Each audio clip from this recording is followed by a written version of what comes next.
be here tonight to present the 14th Annual Outfest Achievement Award. Until we realized the award was for Jane. Not that we're bitter. Absolutely not. Our turn for awards and honors, and even more awards and honors, will come soon enough. I think hopefully August 29th. August 29th, knock on wood. Besides, we don't have time to be bitter. I mean, Paris is busy directing amazing episodes of the best shows on television and producing his own show about families that are in therapy. And Chris is busy singing and dancing. And dancing and singing and crying and dancing and singing and crying and then dancing and then singing and reminding people why they should go to therapy, actually. But tonight is all about Jane. And I suppose she sort of deserves it.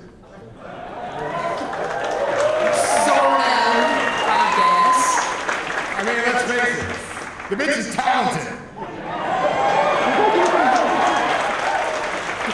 She's tall. She's brilliant. She's blonde. She is actually a phenomenon. Female.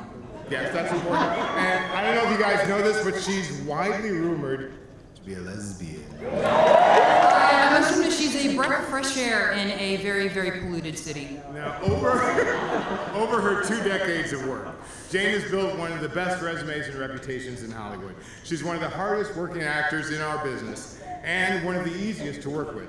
To paraphrase Al Green, she's good, she's bad, she's happy, she's sad.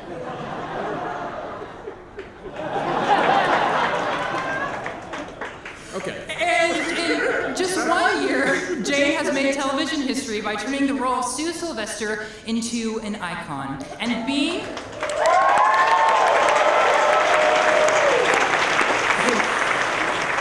nominated for an Emmy for it just this morning. And other things as well. Outstanding. It really should be about Jane. And if you ask her about all her accomplishments and achievements, she'll tell you about meeting her wife, or humbly give the credit of her success to somebody else. Now, it's also a little known fact that Jane was born 4 years before I was, it's true, in Dalton, Illinois. Don't hold that against her. It's a tawdry suburb of Chicago that borders on the even tawdrier suburb where I was raised of Harvey, Illinois. Now, it's a widely known fact, however, that that seems to be a theme here, that if you've ever worked with Jane, you end up coming off better. And that includes the directors and all the fellow actors that she works with. It's Steve Carell, it's Charlie Sheen, even Meryl Streep. They end up looking better for being in a scene with Jane. I just want a particular case in point supports this theory. I got to direct Jane in that Wheels episode that we were talking about, and she shared a few scenes with 2 actors who live with Down syndrome. One was Lauren Potter, who plays the indefatigable cheerleader Becky, and Robin Trokey, who plays Sue's sister, Jean Sylvester. Now, in both cases, they were fantastic.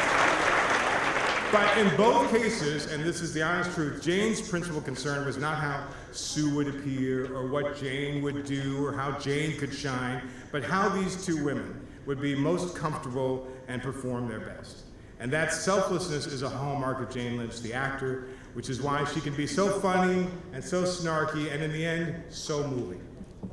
I remember the first time I met Jane. It was when we were doing the pilot of Glee, and I introduced myself, and then I awkwardly sat next to her for about 4.5 hours and just stared at her. And rather than shooing me off, she befriended me. And everything she does is absolute genius, and we love her even more for her honesty. She's been a tough and tireless advocate for equal rights for the LGBT folk. Jane, the BLT folk, yes, BLT folk. Jane embodies a positivity that only can come from being true to yourself. I'm so proud to call her a role model, a mentor, the cool aunt of our Glee family, a spiritual leader, and a friend. Now, I personally would pay to watch her read the dictionary, especially the Urban Dictionary, because I just want to see Jane Lynch say, "Faux shizzle my nizzle." Ladies and gentlemen, it is our distinct honor and great pleasure to present the 14th Annual Outfest Achievement Award to our colleague and friend, Jane Lynch. You know, I stood up here a couple of years ago to give this same award to Donna Deach. It was an opportunity for me to wax poetic about the effect Desert Hearts had on me personally, on lesbians, and its powerful impact over the last 25 years. And then last year, I was delighted to see Don Roos so deservedly accept this award, because he's so diverse and talented, and I'm humbled by the company I now keep. Thank you, Paris. Paris Barclay is my friend. We met several years ago on a pilot. I immediately loved his honesty and his direct manner. As I was about to do my audition for him, he said, "Please, Jane, just don't bore me." And I found out we have many things in common, which on the surface are not so apparent. As you know, we both come from the same godforsaken south suburbs of Chicago.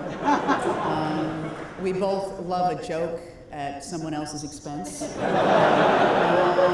We enjoy a more loosey-goosey style of working that it almost feels like we're wasting everyone's time. And what I adore about you, Paris, is that nothing is too precious and nothing is too serious, and then the result of your work is always so honest.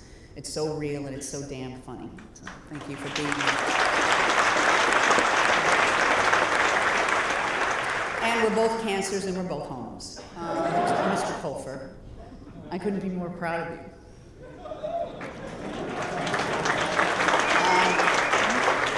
And to have my name associated with yours is a great honor. Your grace and dignity personified.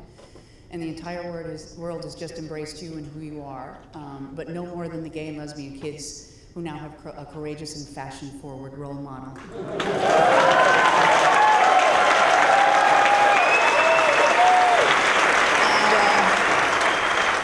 Uber cool guy to look up to, and not to belittle the other Glee kids, and they will all agree with me on this, but you get the most applause, you get the most paparazzi, and this is all kids, and you're just a bright light. And it's a lot to put on your young shoulders, but I don't worry about you because you have a wise old grandma that lives deep inside of you. Who does. And keeping your feet on the ground and making sure everyone has enough to eat. Remember, we were in Australia and it was early morning and you said, "Jane, did you have something to eat?" I thought that was so sweet. I've done quite a few shorts here that have made their way to the festival. They were all done for fun and for free, and all of these movies are. I find that the less money in the budget, the more fun the show, and the more can-do the attitude. Everyone, isn't it the best? Although we're getting very rich on Glee, it's still a very can-do kind of a thing. But we have other people do things for us now.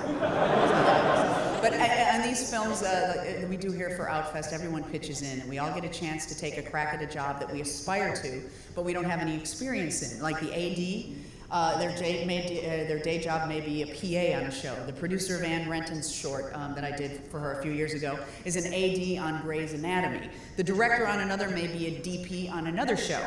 And a character actor like me can finally be the lead and be #1 on the call sheet. Thank you, Shireen Dowes. And it's this let's put on a show vibe that I just love, and it's what absolutely magnetized me to a life in the theater and now TV and film. I love being a part of a group, of a creative family, if you will, and this festival keeps that spirit in filmmaking alive. I get asked all the time for advice, and I don't know why anyone would think that I know what I'm doing, because my life and my career has just been one happy accident after another. I've just gone headlong, balls out, and fevered. Never coming up for air for a good bunch of years, and I don't know that this is very good advice to give anyone, but I know there are a lot of aspiring actors out there and filmmakers, and perhaps they want me to give them words of wisdom or the keys to the kingdom or let them in on a big secret. So I will defer to the words of my personal hero, Carol Brady, who once in her infinite wisdom said, "Find what it is you do best and do your best with it." Thank you.